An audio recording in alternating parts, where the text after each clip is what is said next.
नमस्कार, मैं अनिल शर्मा और आप लोग देख रहे हैं कुमकुम मिलवाल प्लेटफॉर्म। आप लोगों का बहुत बहुत स्वागत है इस प्लेटफॉर्म पर। आप जानते हैं पिछले 2-3 दिन से क्या बात हो रही है? Petrol price hike, diesel price hike, इन दो सब्जेक्ट पे ज्यादा बात हो रही है। तो इन दोनों सब्जेक्ट्स का आपके घरेलू सामान की कीमत बढ़ने में बहुत बड़ा योगदान है। तो सरकार ने बढ़ाई क्यों? क्योंकि और क्या बढ़ सकते हैं आगे, ये भी एक क्वेश्चन आप लोगों के दिमाग में होगा।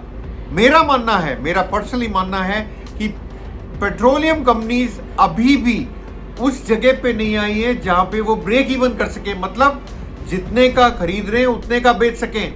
उसमें और इसमें अभी भी करीब 17 रुपए का अंतर है। पेट्रोल की बात कर रहा हूं। तो क्या हम आगे देखने वाले हैं कुछ बढ़ता हुआ?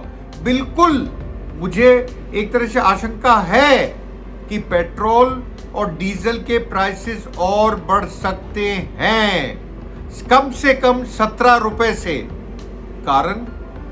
कारण एक ही कि आज जो बास्केट है उसमें जो क्रूड है इंटरनेशनल, उसमें वो करीब 105 से 110 के बीच में घूमता हुआ नजर आता है, या मानिए 100 से 110 के बीच में घूमता हुआ नजर आता है। काफी ज्यादा है। डॉलर में पेमेंट करना पड़ता है। डॉलर की हालत तो आप जानते हैं, 96 के आसपास टच कर गया एक रुपए के अगेंस्ट में। 96। आप बताइए, डॉलर इतना स्ट्रांग हो गया तो फिर क्या होगा? क्रूड प्राइसेस तो बढ़ेगी। पर मेरा एक ऑब्जेक्शन है इसमें। वो ऑब्जेक्शन क्या है? आप अपने देशवासियों को तो कह रहे हैं कि पेट्रोल और डीजल की खपत कम करें। आपने ये अनाउंस करा, पीएम मोदी ने भी वर्क फ्रॉम होम की बात करी, पब्लिक ट्रांसपोर्ट ज्यादा यूज करने की बात करी। पर क्या आपको पता है, हिंदुस्तान वर्ल्ड का एक लीडिंग एक्सपोर्टर है पेट्रोलियम का, मतलब निर्यात करता है।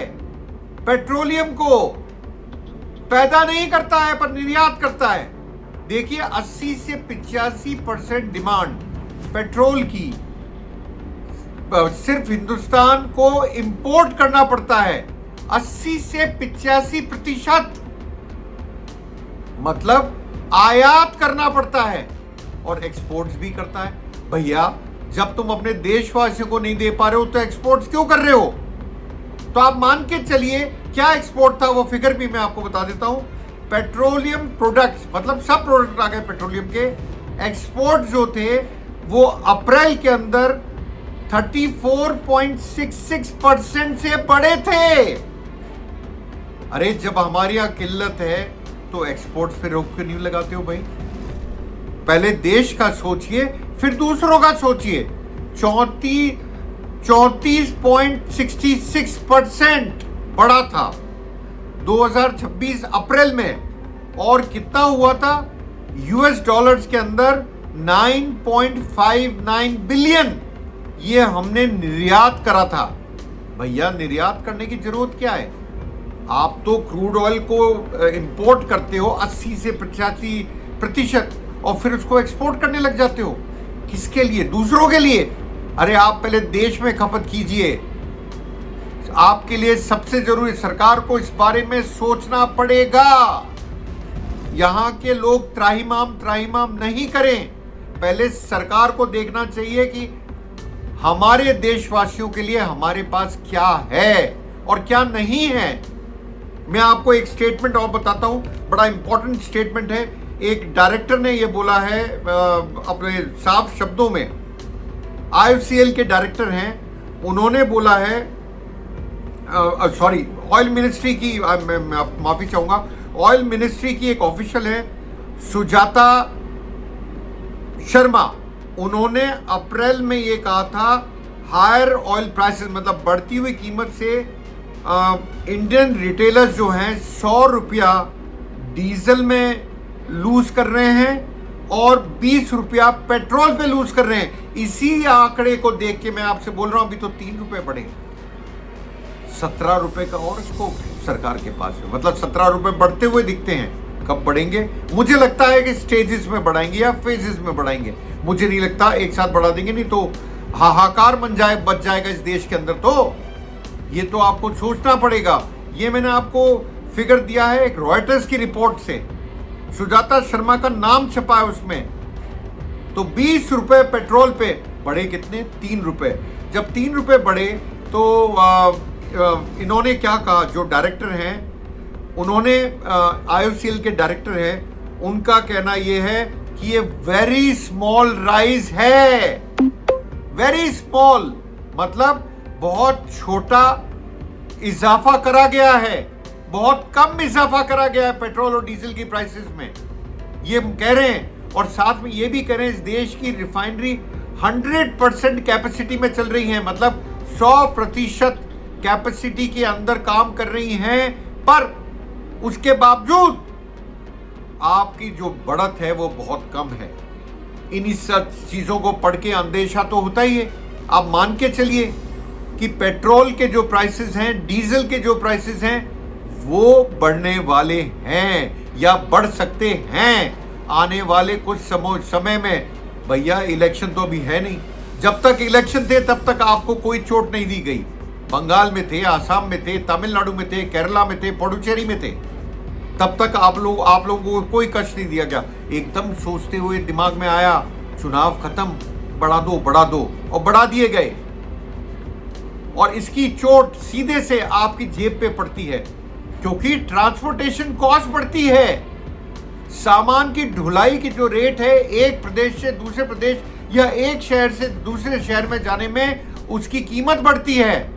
जब उसकी कीमत बढ़ेगी तो महंगाई दर बढ़ेगी कि नहीं बढ़ेगी? बढ़ेगी। तो जो सामान आज आप 1 रुपए का सपोज खरीद रहे थे, क्या वो 1.5 रुपए का नहीं हो जाएगा? और अगर 17 रुपए और बढ़ गए तो क्या होगा? वो 2 रुपए का हो जाएगा। तो आप मान के चलिए इसका जो इफेक्ट है, जिसको अंग्रेजी में कैस्केडिंग इफेक्ट भी बोलते हैं इकोनॉमी की भाषा में, उसका अंतर महंगाई की दर पे भी पड़ेगा। वैसे भी आपने देखा होगा WPI होलसेल प्राइस इंडेक्स कितना बढ़ा। मार्च में 3.3883 के आसपास था, अब कितना? 8.3 WPI होलसेल प्राइस इंडेक्स अगर है तो क्या होगा इस देश में जब कंज्यूमर प्राइस इंडेक्स आएगा, CPI, जिसको CPI भी बोलते हैं।